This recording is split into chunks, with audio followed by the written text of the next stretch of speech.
किया जाएगा। ये group C and D posts और नॉन गेजेटेड टीचिंग जॉब्स के लिए किया जा रहा है। इसके बारे में डिटेल में बताएंगे हमारे chairperson Haryana staff selection commission. उससे पहले मैं थोड़ी सी रूपरेखा बताना चाहूँगा कि इससे पहले का जो तरीका था रिक्रूटमेंट का, उसके अंदर जब भी कोई एडवर्टीजमेंट आती थी तो एप्लीकेंट को उसके लिए रजिस्टर करना पड़ता था, उसकी एक अलग फीस पे करनी पड़ती थी और उसके बाद एग्ज़ाम होते थे। सरकार ने चाहा है कि कैंडिडेट को हर एग्ज़ाम के लिए बार बार रजिस्टर ना करना पड़े और बार बार फीस का पेमेंट ना करना पड़े। इसलिए ये एकल पंजीकरण और कॉमन पात्रता परीक्षा का आदेश आज सरकार ने दिया है। इसके तहत सब एप्लीकेंट्स को एक पोर्टल पर रजिस्टर करना होगा, एक ही बार फीस जमा करनी होगी और उसके बाद कॉमन एलिजिबिलिटी टेस्ट उसे देना होगा। सरकार जब भी कोई रिक्रूटमेंट करेगी तो उसके अंदर स्टाफ सिलेक्शन कमीशन जो है वो एक CET score, common eligibility test score के हिसाब से कैंडिडेट्स को इनवाइट करेगा। अगर 50 से कम सीटें हैं तो 5 गुना और अगर 50 से ज़्यादा हैं तो 3 गुना कैंडिडेट्स को बुलाया जाएगा। इस जो एग्ज़ाम एसएससी करवा रहा है कॉमन एलिजिबिलिटी टेस्ट का, उसका जो स्कोर है उसके अंदर 2 आइटम्स इंक्लूडेड हैं। एक तो सीईटी जो टेस्ट है उसका, और दूसरा सोशियो इकोनॉमिक क्राइटेरिया और एक्सपीरियंस। सोशियो इकोनॉमिक क्राइटेरिया और एक्सपीरियंस का जो वजन है वो ग्रुप डी के केस में 10% वजन रखता है और ग्रुप सी के केस में 5% वजन रखता है। ज़्यादा समय ना लेते हुए मैं अब chairperson Haryana staff selection Shri Bharat Bhushan ji को इनवाइट करूंगा कि वह यहाँ पर आएं और स्कीम के बारे में और डिटेल में आपको संबोधन करें।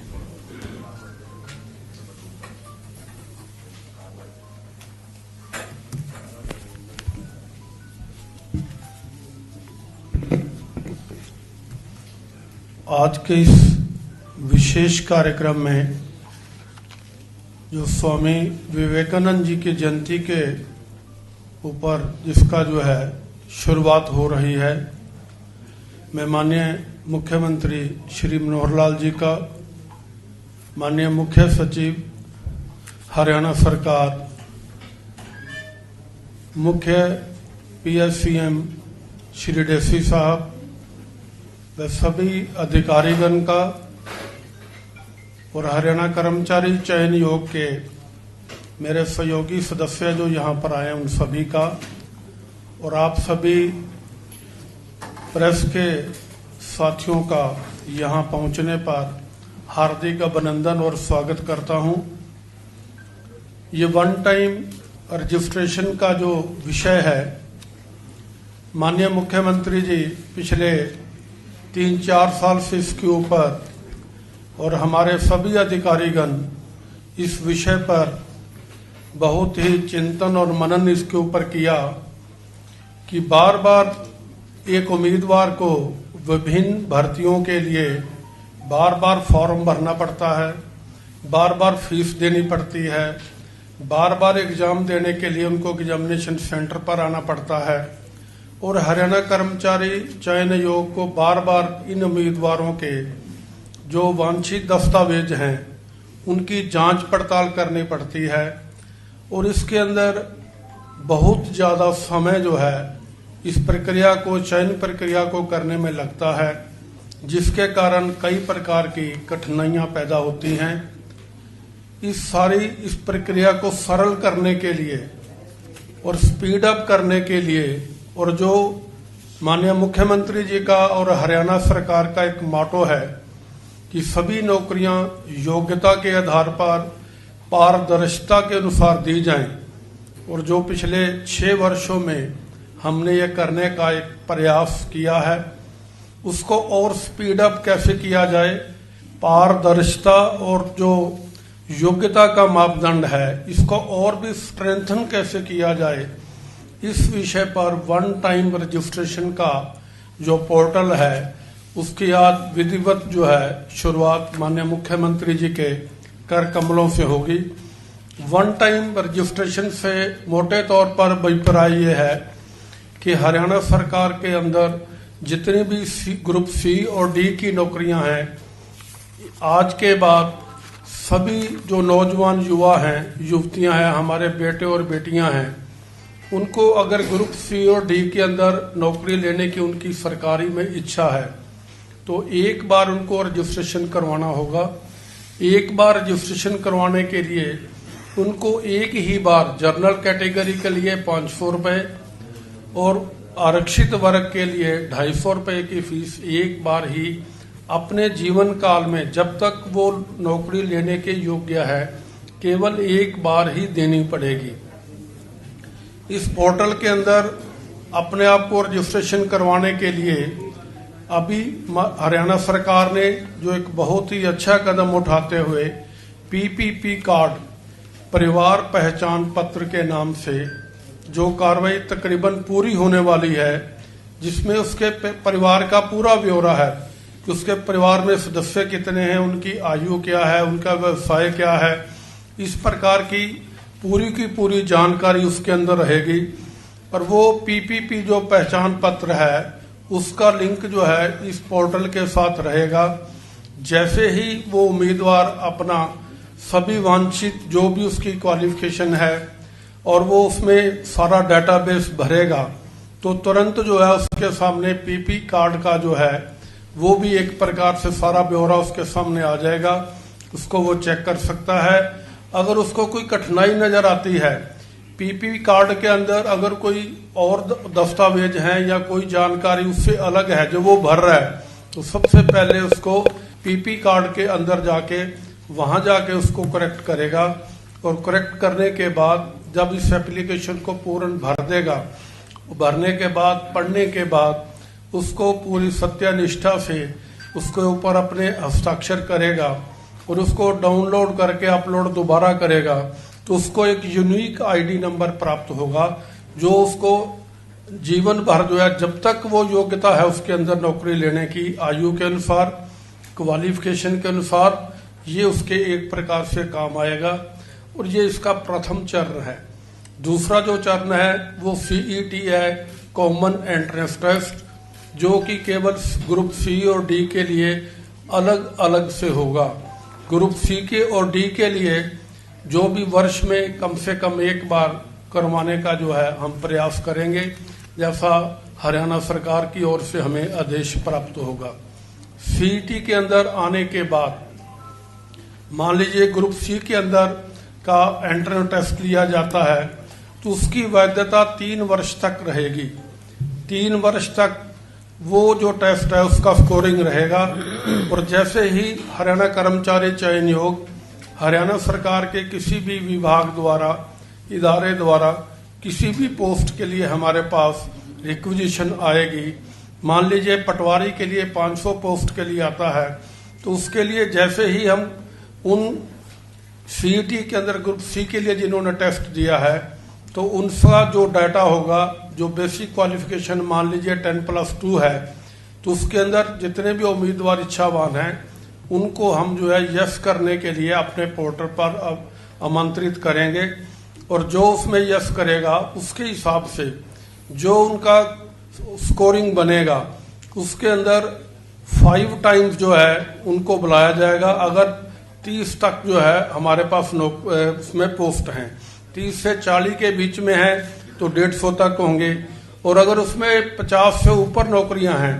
पोस्ट हैं, तो उसके अंदर 3 टाइम्स जो है उनको बुलाया जाएगा और उनका जो है फिर स्क्रीनिंग टेस्ट हम अपने तौर पर हरियाणा कर्मचारी चयन आयोग लेगा और उसकी स्कोरिंग के हिसाब से जो है आगे जो है विषय बढ़ेगा।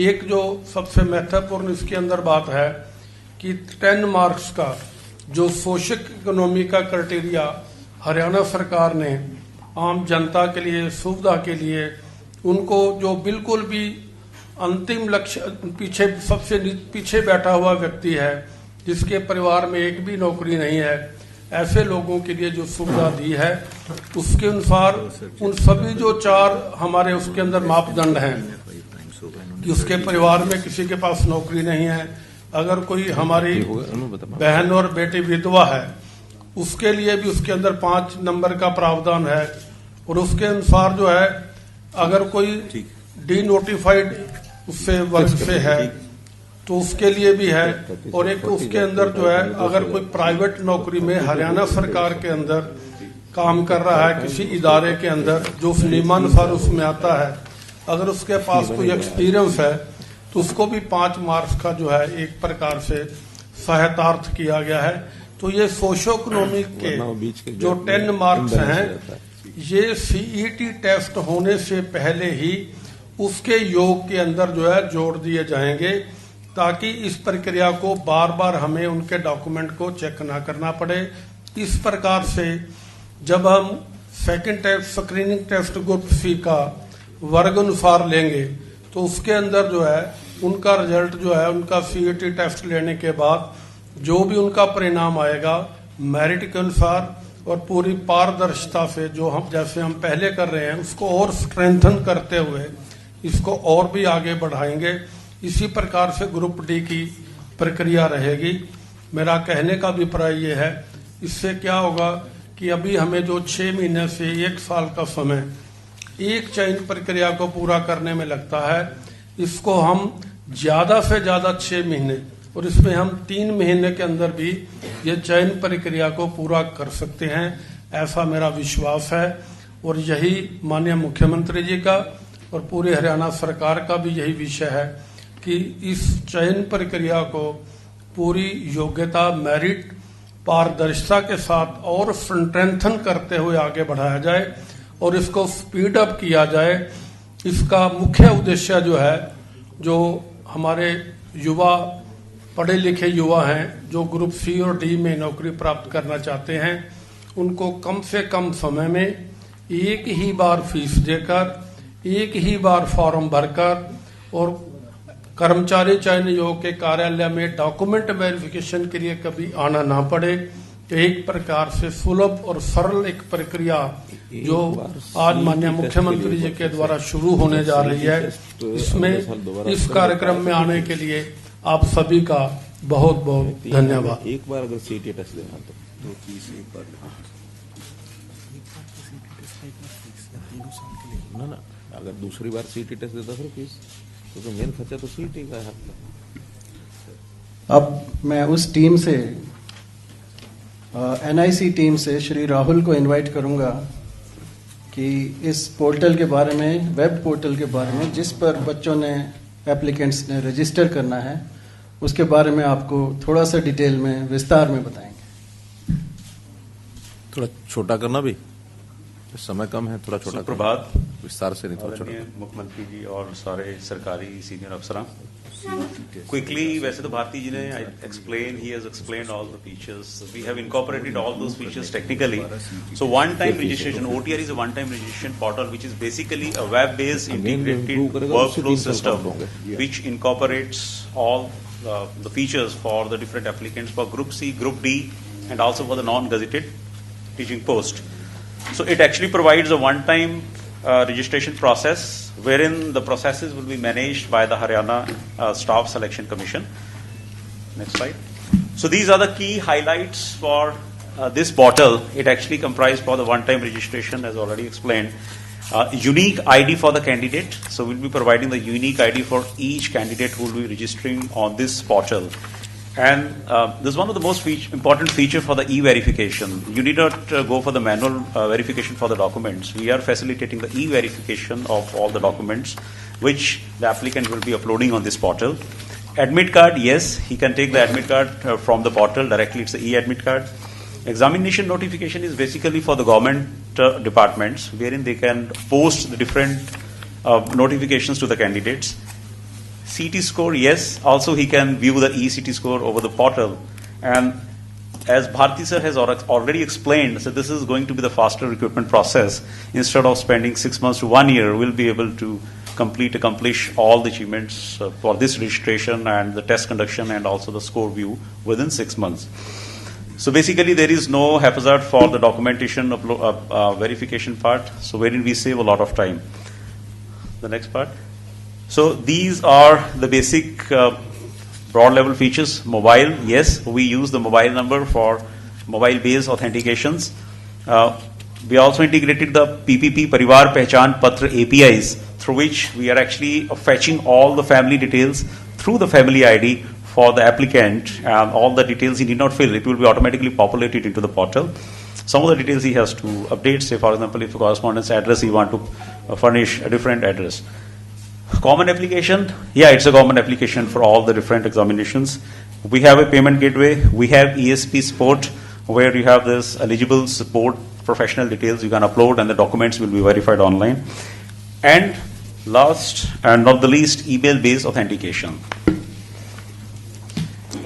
Detailed application functionality, the application will be able to not only upload, but also he can update his profile any point of time. As Bharti sir already explained, this is the first phase. So consecutively, we'll be coming with phase 2 and phase 3. So in the consecutive phases, we'll have the dashboard, which provides not only the departments, but also the applicants to view different kind of reports. So we'll be using some open source based dashboard tools to facilitate these features. It's going to be a single place for viewing all the applicants' details and also enlisting all the government listed jobs. User can download the print the admit card, and also he can view the scorecard. The next one. These are the other key functionalities which we have covered and will be covering in the consecutive phases. Alerts to the applicants based on the post, the positions, and the application criteria. There will be different application alerts which will be formulated and sent to the applicants. Exam details, yes, the departments will be adding these exam dates. The qualification criteria, the fees. So fees is already fixed if there is any changes on that front, and the different centers. The department can also view the different applications which are received against a particular post. Already explained e-document verification, scorecard, customize real-time reports. So this is going to be a unique key feature for this portal. When we have the dashboard, we can have these customized real-time based reports. We'll be using open source tools for this. E-admit card, generating the candidate list, and examination day specific activities. So, sir, we are ready for the launch. I invite, sir.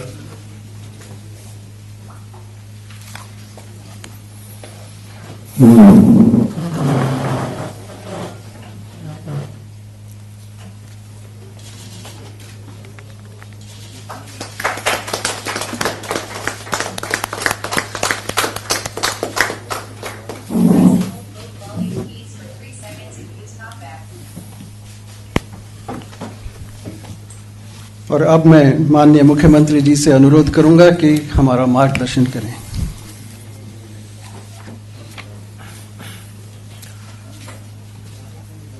आज के इस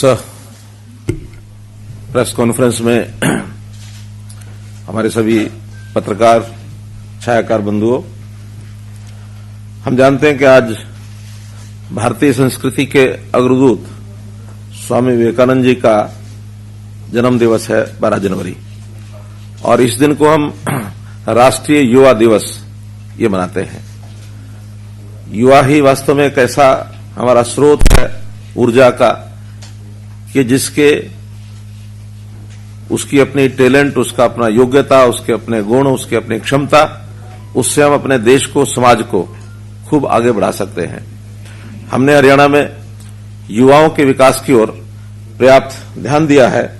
हमने अपना जो ये दूसरा कार्यकाल शुरू हुआ, इसके घोषणा पत्र में ये उस समय घोषणा की थी कि युवाओं की अपनी पढ़ाई, युवाओं की स्किलिंग, युवाओं की क्षमता को बढ़ाना, और साथ ही युवाओं को नौकरी के लिए बार बार जो आवेदन करना पड़ता है ये नहीं करना पड़ेगा, एक बार आवेदन करना पड़ेगा।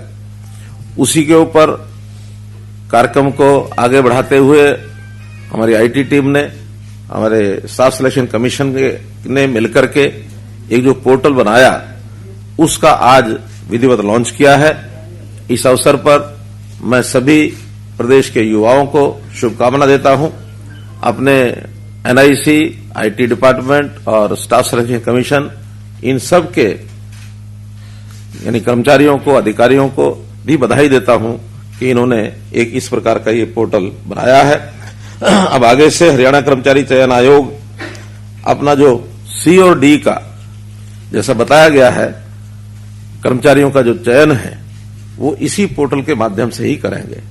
वन टाइम रजिस्ट्रेशन आज से शुरू कर दिया गया है और अब ये 3 महीने तक यानी 31 मार्च, 3 महीने माने 12 दिन कम हो गए इसमें, 31 मार्च तक 2021 तक ये पोर्टल खुला रहेगा और सब लोग, चाहे वो 10वीं पास है, 12वीं पास है, ग्रेजुएट है, हायर एजुकेशन का व्यक्ति है, एक ही फॉर्म पर अपनी सारी डिटेल्स भरेगा। और जो कम क्वालिफिकेशन वाला है वो तो केवल डी में ही अपने परीक्षा दे पाएगा, लेकिन इससे ऊपर के क्वालिफिकेशन वाले यानी +2 और इससे ऊपर के क्वालिफिकेशन वाले चाहे तो वो डी में भी परीक्षा दे सकते हैं, चाहे तो सी में भी दे सकते हैं। कॉमन एलिजिबिलिटी टेस्ट जो है ये दोनों का अलग अलग होगा, सी का अलग होगा, डी का अलग होगा। डी में तो जो भी उसकी मेरिट लिस्ट बनेगी इंक्लूडिंग सोशियो इकोनॉमिक मार्क्स मिला करके, उस मेरिट के आधार के ऊपर ही जो ऊपर के जितने भी कैंडिडेट्स होंगे उनको ऑटोमेटिकली नौकरी मिलेगी। हाँ, उसमें जो विशेष उनकी उपलब्धि चाहिए, जिनके लिए जैसा विशेष उनका अनुभव या तकनीकी अनुभव, इसके अलग से जो सर्टिफिकेट की आवश्यकता होगी, उन सर्टिफिकेट के लोगों को ही अपनी मेरिट के हिसाब से वहां नौकरी मिलती जाएगी। अलग से दूसरा टेस्ट नहीं होगा। लेकिन ग्रुप सी में डिपार्टमेंट की जो भी पोस्ट होंगी उस पोस्ट के हिसाब से उसका एक टेस्ट दोबारा होगा। और वो जैसे बताया कि अगर 30 पोस्टें हैं अप टू 30 तो 5 टाइम्स, 30 से 50 तक 150 फिक्स होंगे और 50 से ऊपर 3 टाइम्स, ताकि फिर वो 50 से ऊपर 3 टाइम 150 से ऊपर निकल जाएंगे। तो इस प्रकार से 3 स्लैब्स उसके बनाए गए हैं और मैं समझता हूं कि बहुत बड़ी एक सुविधा ये युवकों को, क्योंकि एक ही युवक बार बार टेस्ट भरता है, बार बार टेस्ट के लिए फार्म भरता है और उसको बार बार फीस देनी पड़ती है। उसकी बजाय वो 3 साल के लिए एक बार ही अपनी पात्रता टेस्ट के लिए ही फीस होगी। अगर वो दूसरी बार उसको इंप्रूव करना चाहता है तो उसको फीस वो दोबारा देनी होगी, क्योंकि मुख्य जो कॉमन एलिजिबिलिटी टेस्ट है ये फीस उसकी है। बाकी जितने भी आगे टेस्ट होंगे ग्रुप सी के, उसमें कोई भी फीस नहीं होगी। तो इसलिए, और जब भी वो आखिरी फीस जमा कराएगा उसके 3 साल तक वो वैलिड रहेगी। उस 3 साल से, मानो पहले साल कराता है 3 साल तक, और हो सकता है वो दूसरे साल फिर जमा करा के अपना टेस्ट देना चाहता है तो फिर चौथे साल तक रहेगी। तो इसलिए ये 3 साल की उसकी एलिजिबिलिटी हर टेस्ट की ये रहा करेगी। मित्रों, जैसा आप देखते हैं पहले हमारे, हाँ जी, एक एलिजिबिलिटी टेस्ट के लिए, वो एलिजिबिलिटी टेस्ट 3 साल के लिए वैलिड होगा। अगर 3 साल में आगे नहीं देता तो वहां तक रहेगी। लेकिन इंप्रूव करने के लिए अगर मानो उस अगले एलिजिबिलिटी टेस्ट के लिए फिर वो देना चाहता है तो फिर से उसको फीस देनी होगी, तो वो टेस्ट की उसकी भी फिर 3 साल वैलिड हो जाएगी। ये जो विभागीय टेस्ट में अगर रह जाएंगे तो उनको फिर क्या दोबारा कॉमन एंट्रेंस टेस्ट देना पड़ेगा? नहीं, वो 3 साल तक अलग अलग विभागों में भी टेस्ट देते रह सकते हैं। वो अगली बार फिर पोस्टिंग के लिए फिर दे सकता है। इंप्रूव करना तो बीच में इंप्रूव कर सकता है।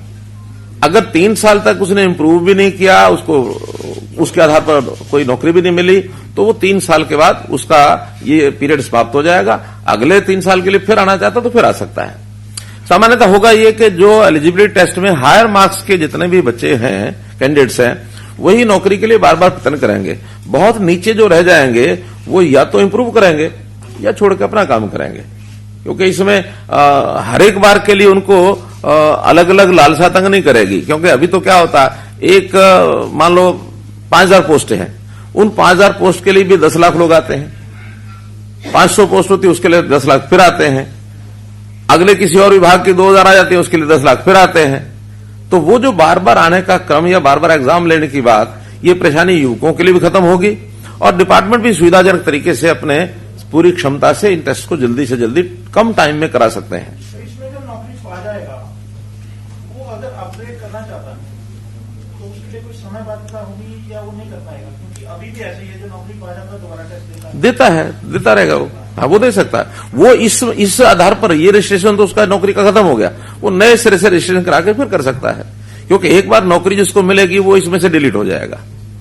जब आपने कहा 31 मार्च तक इस पे आवेदन कर सकते हैं, लेकिन इसमें परिवार पहचान पत्र की एक शर्त भी है। परिवार पहचान पत्र का काम तो सर अभी प्रोसेस है, मुझे लगता नहीं है कि आप 31 मार्च तक या इन बिटवीन कोई आवेदन करते हैं तो उसकी तो दिक्कत रहेगी सर। जब भी कोई आवेदन करता है और उसका परिवार पहचान पत्र नहीं है तो उसी समय पहले वो पहचान पत्र बनाएगा, और पहचान पत्र तुरंत बनता है। वो तो जो नहीं बनवा रहे वो पूरा करने के लिए समय लगेगा, लेकिन आवेदन करने से पहले अगला अपना परिवार पहचान पत्र कहीं भी किसी भी सेंटर पर जाके बनवा सकता है, बनवाएगा, अपना नंबर लिखेगा, उसको रजिस्ट्रेशन करेगा। तो इसलिए परिवार पहचान पत्र में टाइम नहीं लगता है। हाँ, एक चीज और क्लियर करनी है कि ये परिवार पहचान पत्र हरियाणा के डोमिसाइल का ही बनता है, लेकिन डोमिसाइल पहले कभी हमारे यहाँ 15 साल की पीरियड था कि जो 15 साल से हरियाणा में रह रहा है उसी का डोमिसाइल बनेगा। अब उसका हमने पीरियड 5 साल कर दिया कि 5 साल से भी कोई हरियाणा में रह रहा है तो उसका भी डोमिसाइल बनेगा। 5 साल से कम अगर है तो उसको एक टेम्परेरी रेजिडेंट आईडी दी जाएगी, वो भी भर सकता है फॉर्म, यानी दूसरे प्रदेश का भी भरना चाहे तो भर सकता है। वो टेम्परेरी आईडी उसको ये मिलेगी, उस टेम्परेरी आईडी के आधार पर वो सारी जानकारियां उसकी ऑटोमेटिक उसके अंदर भरी जाएंगी।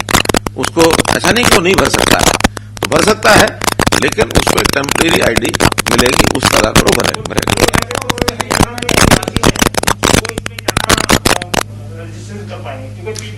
नहीं, सभी कर पाएंगे। पीपीपी के अलावा मैंने बताया ना, अगर किसी का पीपीपी नहीं है वो टेम्परेरी लेगा। हाँ, उसी पोर्टल में भरना पड़ेगा। हमारा जो पोर्टल है पीपीपी का, उसी में एक प्रावधान टेम्परेरी आईडी का है, उसके अंदर टेम्परेरी आईडी बनाएगा, अपना मूल एड्रेस जहां का वहां का लिखेगा।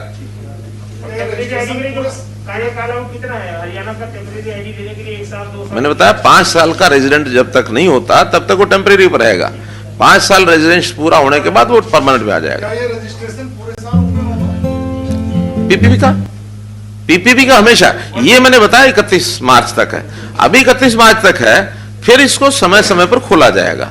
जब मानो एक एग्जाम हो जाएगा तो दूसरे एग्जाम से पहले फिर खोला जाएगा, या जब भी कभी परीक्षाएं मान लो 10वीं की 12वीं की होती है फिर खोला जाएगा। अभी तो 31 मार्च तक जो पहले से 10वीं के 12वीं के लोग हैं वो आएंगे। और इसमें भारती जी एक प्रावधान हमने ये भी किया है कि जो इस बार 10वीं और 12वीं में अपीयर होंगे, हाँ, वो भी इसमें कर सकते हैं, प्रोविजनल अपना रजिस्ट्रेशन करेंगे। 10वीं में 12वीं में पास होने के बाद वो उसमें अपना अपडेट करेंगे कि 10वीं 12वीं पास हो गए, पास नहीं हो सके तो इसमें रिजेक्ट हो जाएंगे। ये प्रक्रिया की बात होगी, लेकिन टारगेट क्या रखा है सरकार ने? जिस तरह से कोविड का समय रहा, कुछ भर्तियां बंद भी हुई, प्रक्रिया तो एक सिंपल होगी, उसके लिए टारगेट भी होगा? कोई टारगेट नहीं है, सभी लोग रजिस्ट्रेशन कर सकते हैं, सबका टेस्ट होगा। इस टेस्ट के बाद डिपार्टमेंट अपनी आवश्यकता के हिसाब से फिर नौकरियों की एडवर्टाइजमेंट करेगा, और वो जो एडवर्टाइजमेंट होगी उसके बाद उनको फिर क्लिक करना होगा कि हाँ इस नौकरी के लिए अगर तो ग्रुप डी है तो वो सिलेक्शन सीधी हो जाएगी और सीधा उनको अपॉइंटमेंट लेटर जाएगा। 1 महीने का टाइम मिलेगा ज्वाइन करने का, कोई ज्वाइन करेगा ठीक है, नहीं ज्वाइन करेगा तो नेक्स्ट की बारी आएगी। और अगर ग्रुप सी है तो उसको अगला टेस्ट जो डिपार्टमेंट का देना है उसके लिए उसको टिक करना होगा कि हाँ मैं इसके लिए एग्जाम देना चाहता हूं, लेकिन उसके लिए नंबर जो फिक्स कर दिया है अप टू 30, 5 गुना 30 to 50, 150, अबव 50 अगर पोस्ट हैं तो होते 3 गुना। तो उतना जो अपर होंगे, मानो एग्जाम लेना है 200 लोगों का, टिक कर दिए 400 लोगों ने, तो मेरिट में अपर 200 होंगे, उन्हीं का एग्जाम होगा, बाकी का नहीं होगा। अगर कहीं पे कुछ गड़बड़ी पाई जाती है तो कैसे? मैंने बताया कि इससे बड़ी तो ट्रांसपेरेंसी नहीं हो सकती। हर चीज पोर्टल पर है, जितने लोगों ने फॉर्म भरे हैं वो सबको पता रहेंगे वेबसाइट के ऊपर। जिनको सोशो इकोनॉमिक नंबर दिए गए हैं वो पहले से उसके अंदर डाल दिए जाएंगे, उसको जोड़ करके मेरिट बनाई जाएगी। किसी ने चैलेंज करना तो चैलेंज करेगा। ये जो 10 नंबर के मार्क्स हैं ये तुरंत जैसे रजिस्ट्रेशन 31 मार्च को पूरी हो जाएगी, उसके तुरंत बाद वो उनकी एप्लीकेशन के आधार पर नंबर डल जाएंगे। तो नंबर डलते ही जब सीईटी का टेस्ट होगा, कॉमन एलिजिबिलिटी टेस्ट, उससे पहले जिन्हें चैलेंज करना तो उसको चैलेंज कर सकता है। तो इसलिए पर्याप्त मात्रा में इसकी पारदर्शिता है। और फिर जब एग्जाम होगा उनके सबके मार्क्स भी सबको पता होंगे कि किसकी मेरिट क्या आई है, वेबसाइट पर देखेंगे। 3 टाइम्स 5 टाइम्स का हमने स्कोर बता दिया, सबको पता है। जिस दिन टिक करके लोगों ने भर दिया, जब डेट आएगी उस डेट के बाद भी टाइम दिया जाएगा, इतने टाइम तक आप टिक कर सकते हैं। टिक करने की डेट तक वो नंबर फिर आ जाएगा, उस नंबर में कितने लोगों का टेस्ट होगा वो पता लग जाएगा। 600 लोगों ने टेस्ट किया, 300 ने, मानो 600 लोगों ने टिक किया, 300 ने यदि टेस्ट देना है तो अपर 300 कौन है सबको पता लगेगा। कहीं उसमें कोई छुपाई हुई बात नहीं है, हर किसी को अपने पोर्टल वेबसाइट पर ये चीजें नजर रहेंगी। तो ये सीटें डिसाइड है सर, या शेड्यूल बना दिया कि एक करना है साल में कि 2 होंगे? ऐसा कि अभी इस पर काम चल रहा है, क्योंकि ये कोई भी तैयारी होगी वो कम से कम 5 महीने 6 महीने उसमें लगने हैं। आज उसकी तैयारी शुरू करेंगे, इधर से रजिस्ट्रेशन चलता रहेगा, तो 6 महीने का मतलब है जून से पहले तो ये नहीं होगा। तो पहला टेस्ट जून में होने के बाद तभी हम डिसाइड करेंगे कि अगला टेस्ट कब करना है। लेकिन साल में एक जरूर होगा, अगर आवश्यकता रही 2 भी हो सकते हैं। एक जो है साहब, ये वन टाइम रजिस्ट्रेशन जैसे आपने किया है, ऐसे ही युवाओं के लिए ऑनलाइन ही एग्जाम अगर वो देना चाहे तो ऐसा कोई विचार कर रहे हैं कि चूंकि अभी ग्राम सचिव का पेपर हुआ है सर, 6.5 लाख के करीब अभ्यर्थी थे और इधर से उधर तो नहीं जाना पड़ा, आपने उनके लिए सुविधा कर दी, जिलों में सेंटर दे दिए, लेकिन इसके बावजूद 1-2 जगह से ऐसी चर्चाएं रही सर कि पेपर लीक हुआ है। हालांकि आधिकारिक तौर पर आपके पास या चेयरमैन साहब के पास जानकारी होगी कि क्या वाकई में पेपर लीक था या अफवाह थी, लेकिन क्या ऑनलाइन एग्जाम भी बच्चे दे सकें, जो बच्चे कंप्यूटर पे लैपटॉप पे ऐसे सेंटर बना दिए जाएं? अभी ग्रुप सी और डी के लिए एलिजिबिलिटी टेस्ट ये ऑनलाइन नहीं है। ऑनलाइन का विचार भी करेंगे तो हायर जो टाइप की जो नौकरियां होंगी उसके लिए करेंगे, क्योंकि 10वीं का 12वीं का ये विद्यार्थी अभी ऑनलाइन की लेवल पर नहीं आ सकता कि उनको हम ऑनलाइन लें, पहली बात। दूसरी बात जो आपने कही, ये ठीक है कि एक केस पकड़ा गया है और उस केस में कोई एक टेक्निकल आइटम लेकर के और वो व्यक्ति अंदर गया था, उसने बहुत बारीक चिप एक उससे बरामद हुई और उस चिप के माध्यम से वो सारा सिस्टम पता लग गया है। उसमें जो लोग इसके पीछे काम कर रहे थे उनका भी पता लगा है। 14 लोगों को गिरफ्तार कर लिया गया है, एफआईआर हो गई है, लेकिन मुझे नहीं लगता कि वो उससे ज्यादा आगे कहीं बढ़ा होगा। कोशिश उनकी रही होगी कि बहुत बड़ा एक कोई स्कैंडल करने की, लेकिन टेक्निकल चीजों को पकड़ने के लिए भी टेक्निकल चीजें ही जरूरत है। अभी उसकी छानबीन चल रही है कि कहां तक क्या किसकी उसकी कोशिश की गई होगी।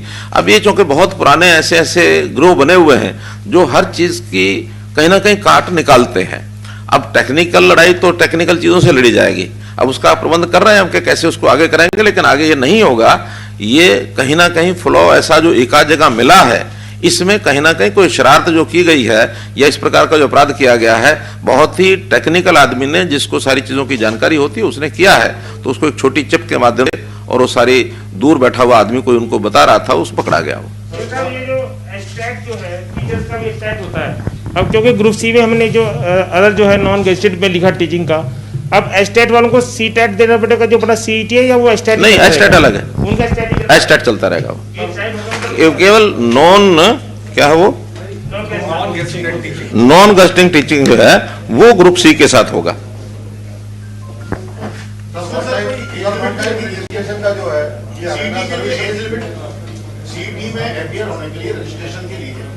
वही जो नौकरियों के लिए है वही एज लिमिट है, 42 वर्ष और 47 वर्ष। सर, वन टाइम रजिस्ट्रेशन का ये लाभ हरियाणा सर्विस सिलेक्शन कमीशन में रहेगा या हरियाणा पब्लिक सर्विस कमीशन में? नहीं, अभी स्टाफ सिलेक्शन कमीशन, अभी केवल स्टाफ सिलेक्शन कमीशन का ग्रुप सी और डी में ही है, ये ए और बी में नहीं है।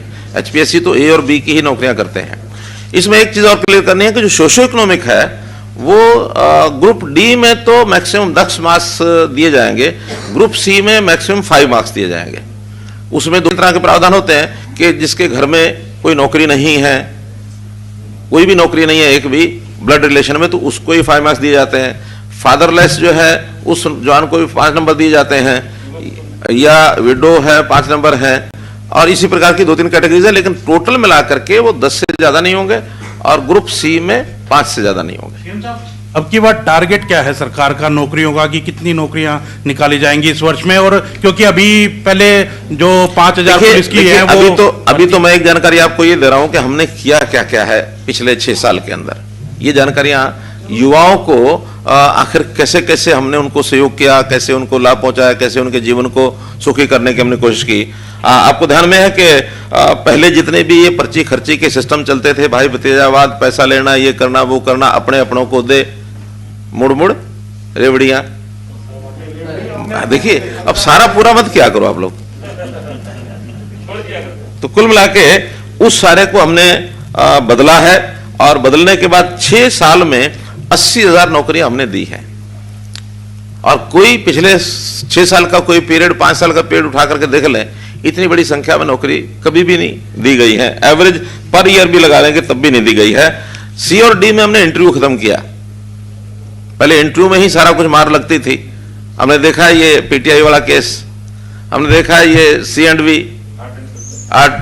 आर्ट वाले, वो जो ड्राइंग टीचर जो थे, केवल इंटरव्यू के ऊपर उठा के भर्तियां कर दी गई। सुप्रीम कोर्ट में जाकर के उनको अल्टीमेटली उनकी नौकरियां कैंसिल हुई। अब एक व्यक्ति धोखे से, सच्चाई से, बुराई से, बेईमानी से मानो नौकरी ले गया और उसके साथ 10 साल के बाद, 15 साल के बाद ये स्थिति बनती है, क्या यानी परिवार का बनता होगा, उसके प्रति हमें यानी हमारी संवेदनशीलता उनके प्रति जरूर है। गलत हुआ, ठीक हुआ, एक वो भूमिका जिसकी है उसकी है, लेकिन जिसने नौकरी ली वो जैसे भी ले गया, लेकिन 16 साल के बाद, 15 साल के बाद उसको नौकरी से बाहर कर दिया गया। ये भी बहुत एक स्थिति ऐसी है। लेकिन मैं दावे से कह सकता हूं कि हमारी ये 80,000 नौकरियों में से, 6 साल की नौकरियों में से एक भी रिजेक्ट नहीं हुई है। स्टे लगते रहे हैं, जो भी जाता है स्टे लेके आता है, लेकिन उसके बाद उसको कभी मुंह की नहीं खानी पड़ी कि कोई नौकरी हमारी रद्द हो गई हो, कोई भी एक भी। पुलिस में भी हमने TRP system, transparent recruitment process जो चलाई थी, सबसे पहले हरियाणा में चलाई गई, जिसके अंदर यानी लगभग 8-10 हजार पुलिस की भर्तियां हमारी पिछले 6 साल में हुई हैं, चाहे वो सब इंस्पेक्टर की हुई हैं, चाहे वो कांस्टेबल की हुई हैं, पुरुषों की, महिलाओं की, सब तरह की। लेकिन हमने सिस्टम उसमें दायर किए और सिस्टम के अंदर कभी कोई फ्लॉ नहीं निकला। और अच्छे अच्छे लोग, यानी आज पुलिस का जो नया बैच है, बहुत अच्छे पढ़े लिखे, अच्छे यानी होनहार, और उसमें से हमने एक और छूट दी उनको कि आपको आगे प्रमोट करना, अपने आप को कैरियर बनाना है, आपको आगे जाने के लिए कोई भी टेस्ट देना, NOC नहीं लेना पड़ेगा। Just you inform your department कि मैं एक टेस्ट देने जा रहा हूं। पहले क्या होता था, NOC लेना अनिवार्य होता था, और NOC लेते समय ऊपर के अधिकारी भी सोचते थे, भाई ये नीचे का आदमी हमारे काम का आदमी है, हमने ट्रेनिंग इसको दी है, ये जाएगा तो हमें छोड़ जाएगा, तो फिर हमारा काम खराब होगा, हमें नई भर्ती करनी पड़ेगी। नो, हम उस नौजवान के कैरियर में बाधा नहीं बनना चाहते। पहले मैं जो अगली बातें थोड़ी सी बता देता हूं, फिर पोर्टल पर फिर आ जाएगा वापस। पोर्टल की काफी बातें बता दी हैं। 75% उद्योगों में प्राइवेट नौकरी के लिए इसका कानून हमने बनाया है कि हरियाणा के युवक को प्राथमिकता मिले। ये ठीक है, इसमें काफी कुछ चर्चा, बहस ये सब चलती है, चल भी रही है, लेकिन मैंने कहा अगर उपलब्ध है हरियाणा का नौजवान तो उसको नौकरी पहले मिलनी चाहिए, उपलब्ध नहीं है तो बाहर से ला सकते हैं। इसका मैकेनिज्म वो सारा हम बना रहे हैं। विदेश सहयोग विभाग हमने बनाया है, कल ही उसमें मीटिंग हुई है कि हमें अपने नौजवानों को, हमारे यहाँ जो वर्कफोर्स है ये काम करने के लिए विदेश में भी अगर जा सकते हैं, उनको फैसिलिटेट किया जाए। कॉलेजेस में फ्री पासपोर्ट बनाने की हमने सुविधा दी। क्या फॉर्म भरिए, कोई भी पोस्ट यानी ग्रेजुएट होने वाला विद्यार्थी अपना पासपोर्ट वहीं से लेकर के जा सकता है, उसका कोई शुल्क नहीं लगेगा। और 6,800 विद्यार्थियों को इस साल ये पासपोर्ट दिए गए हैं जिन्होंने अप्लाई किया है फ्री ऑफ कॉस्ट।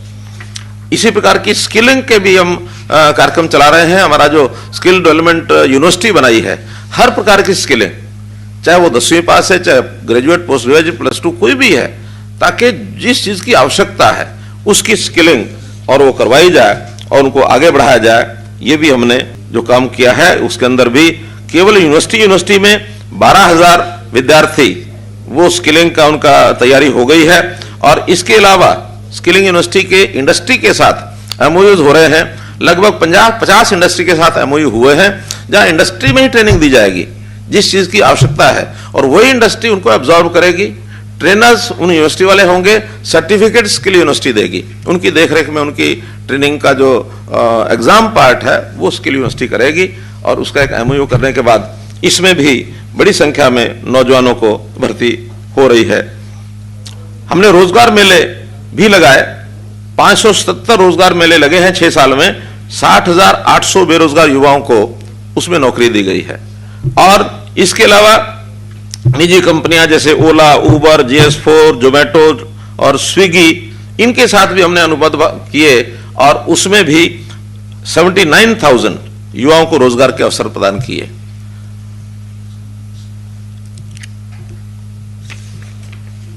इसी प्रकार ITIs, हमारे ITIs में 71 ट्रेड है इस समय, 40 उद्योगों के साथ उन्होंने भी MOU किया है कि वहां जो ITI में कोर्स कराते हैं उसके बाद उन्हीं इंडस्ट्री में जिनका MOU होते हैं फर्स्ट प्रायोरिटी उनको दी जाती है कि वहां जाकर के ज्वाइन करना चाहे तो कर सकते हैं। इसमें भी बहुत बड़ा एक युवाओं को रोजगार का ये सारा विषय मिला है। जैसा मैंने कौशल विश्वविद्यालय के MOUs का विषय बताया है, जो इंडस्ट्री के साथ किए गए हैं उसमें भी 71,000 युवाओं को और ऐसा उन इंडस्ट्री में जाने का अवसर मिला है। कोचिंग के नाते भी जैसे युवाओं को, जो गरीब विद्यार्थी हैं, अच्छे होनहार हैं, इनके लिए सुपर 100 कार्यक्रम चालू किए, अभी 2 चल रहे हैं, इस बार से हमने उसकी 4 की घोषणा की है और वहां गरीब विद्यार्थी फ्री कोचिंग लेता है और फ्री कोचिंग उनको एक अच्छे लेवल की कोचिंग दी जाती है। और दोनों कोचिंग सेंटर से इस बार 83 युवा ऐसे हैं जिनको IIT और मेडिकल कॉलेजेस में एडमिशन मिले हैं। तो इसमें एक बहुत बड़ी उपलब्धि ये सब हुई है। M3M फाउंडेशन, इसमें हमने 50,000 मेधावी विद्यार्थियों को यानी प्रतियोगी परीक्षाओं की तैयारी कराने के लिए ऑनलाइन तैयारी ये इस फाउंडेशन के द्वारा हो रही है।